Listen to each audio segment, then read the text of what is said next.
It's been a hot minute since I've done video replies to comments, so tonight we're going to do a bunch of them.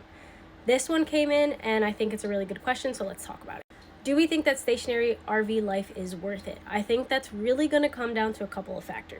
Now, right off the bat, stationary RV life can 100% be worth it, but it really is going to come down to you. So I think one of the biggest misconceptions that people think is that when you switch to RV life, all of your expenses are going to dramatically drop. And that's not going to be the case, especially if you do not switch up your consumption habits. And so what I mean by that is that coming from a house or apartment, your spending habits are going to need to change. And if you're not changing that, then you're not going to be saving money in those areas.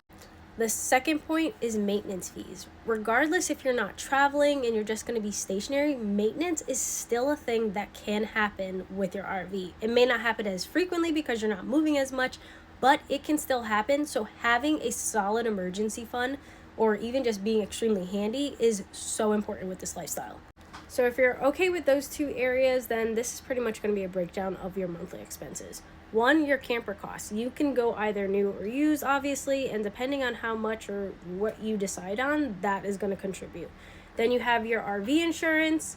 Then next you're going to have your campground monthly fees, and then more than likely, because you will be stationary at a single spot, you're probably going to get charged electricity, but that is going to be your overall camper specific costs.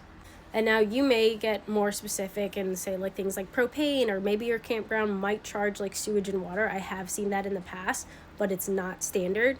But overall, that's going to be the cost that you really need to start thinking about. So if you pay right now whatever your rent is, as long as your costs are coming up significantly less than that, which more than likely they will, especially depending on what type of camper that you go with, then RV life stationary is 100% going to be worth it.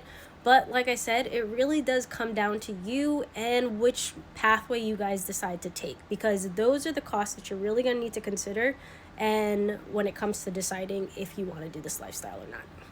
And there are for sure a lot of content creators that are on here that are stationary. So if we have some creators that are stationary, I highly recommend dropping your handle below and providing some additional advice so that we can get them the information that they need.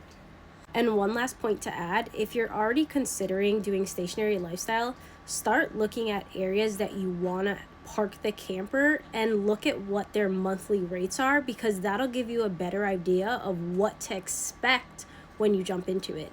Right now, Tyler and I will be stationary in Texas for a few months, and I think our monthly fee is $7.99. So that is still significantly less than what we were paying for our apartments. But